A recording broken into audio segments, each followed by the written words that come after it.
बड़ी खबर आपको बता दें, अमेरिका सऊदी का संयुक्त हमला। इराक में ईरान समर्थित समूहों पर स्ट्राइक की गई है।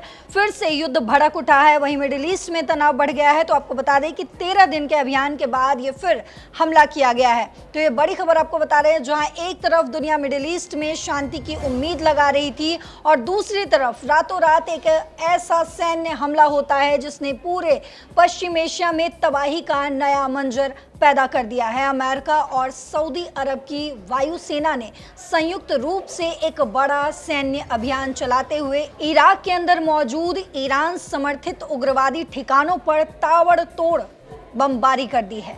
इस भीषण हमले में अब तक कम से कम 20 लड़ाकों के मारे जाने और दर्जनों के घायल होने की खबर सामने आई है। डोनाल्ड ट्रंप प्रशासन और सऊदी अरब के इस साझा एक्शन के बाद ईरान ने भी कड़ा रुख अपना लिया है। तो अचानक हुए संयुक्त हमले के पीछे की वजह क्या है? अमेरिका सऊदी अरब की जोड़ी ने इराक में किस तरह कोहराम मचाया है और इस युद्ध के और ज्यादा भड़कने से पूरी दुनिया और क्रूड ऑयल की कीमतों पर क्या असर पड़ने वाला है? इस पूरे घटनाक्रम की शुरुआत आपको बता दूं कि सऊदी अरब के पूर्वी प्रांत में हुए ड्रोन हमलों से हुई। सऊदी रक्षा मंत्रालय के प्रवक्ता तुर्की अल मलिकी ने यह दावा किया है कि पिछले 72 घंटों में इराक की सरजमी से ईरान के इस्लामिक रिवॉल्यूशनरी गार्ड कॉर्प्स यानी कि IRGC के इशारे पर 30 से ज्यादा विनाशकारी ड्रोन हमले किए गए। इन ड्रोनों का सीधा निशाना सऊदी अरब के महत्वपूर्ण तेल ठिकाने और क्षेत्र में मौजूद अमेरिकी सैन्य ठिकाने थे।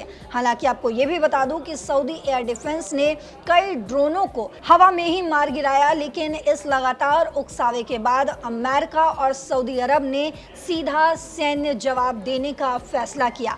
सऊदी अरब के साथ मिलकर अमेरिकी सेंट्रल कमांड यानी कि सेंटम ने मंगलवार देर रात और बुधवार की सुबह इराक के कम से कम 7 प्रांतों, जिनमें बसरा, नीनवे और बगदाद भी शामिल है, इनमें स्थित पॉपुलर मोबिलाइजेशन फोर्सेस यानी कि PMF यानी कि हशद अल शाबी के ठिकानों पर भयानक एयर स्ट्राइक कर दी।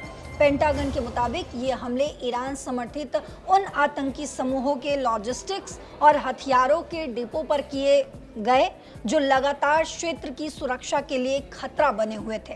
वहीं इराक के आधिकारिक सुरक्षा बलों में शामिल इस संगठन ने पुष्टि की है कि उनके मुख्यालयों और बेस पर हुए इस हमले में कम से कम 20 फाइटर मारे गए हैं और व्यापक नुकसान भी हुआ है। इराक सरकार ने इसे अपनी संप्रभुता का गंभीर उल्लंघन करार दिया है। वहीं दूसरी तरफ आपको बता दूं कि संयुक्त सैन्य कार्रवाई से ठीक कुछ घंटे पहले अमेरिका ने दावा किया था कि उसने जॉर्डन में अपने मिलिट्री बेस पर ईरान द्वारा दागी गई कई बैलिस्टिक मिसाइलों को नाकाम किया है। वहीं जवाब में ईरान के रिवॉल्यूशनरी गार्ड ने यानी IRGC ने इस बात की पुष्टि की है कि उसने अमेरिकी ठिकानों पर मिसाइलें दागी हैं और स्ट्रेट ऑफ हॉर्मुज में 3 कमर्शियल तेल टैंकरों को रोककर उन पर हमला किया है। ओमान द्वारा स्ट्रेट ऑफ हॉर्मुज के संयुक्त प्रबंधन का जो शांति प्रस्ताव दिया गया था, उसे भी तेहरान ने साफ तौर पर खारिज कर दिया है। वहीं ईरान का कहना है कि अमेरिका का उनकी सरजमी और सहयोगियों पर आरोप लगाना एक बहुत बड़ी भूल है और अगर अमेरिका और सऊदी अरब उनके खिलाफ आक्रामक रुख अपनाएंगे तो प्रतिरोध का ये युद्ध और ज़्यादा भयानक रूप लेगा। अब समझने की बात यह है कि अमेरिका और सऊदी अरब का ये जॉइंट ऑपरेशन कितना खतरनाक साबित हो सकता है। तो आपको बता दूं कि कुछ ही दिनों पहले राष्ट्रपति डोनाल्ड ट्रंप ने 2 हफ्ते से चल रहे बमबारी अभियान को रोककर शांति वार्ता की गुंजाइश बनाई थी, लेकिन इस नए हमले के साथ ही वो नाजुक सीज़फायर पूरी तरह से ध्वस्त हो चुका है। सऊदी अरब का पहली बार खुलकर अमेरिका के साथ मिलकर इराक में सीधे हमले करना ये दर्शाता है, ये दिखाता है कि अब खाड़ी देश भी ईरान के प्रॉक्सी वॉर से परेशान हो चुका है और सीधी सैन्य लड़ाई के लिए तैयार है। इस नए सैन्य बढ़ाव का सबसे सीधा और पहला असर वैश्विक अर्थव्यवस्था पर पड़ा है। दुनिया का 20% तेल और गैस जिस स्ट्रेट ऑफ हॉर्मुज से होकर गुजरता है, वहां अगर ईरान ने नाकेबंदी मजबूत कर दी या फिर सऊदी तेल रिफाइनरियों पर और भीषण हमले हुए तो पूरी दुनिया में फिर से पेट्रोल, डीजल और महंगाई का हाहाकार मच सकता है।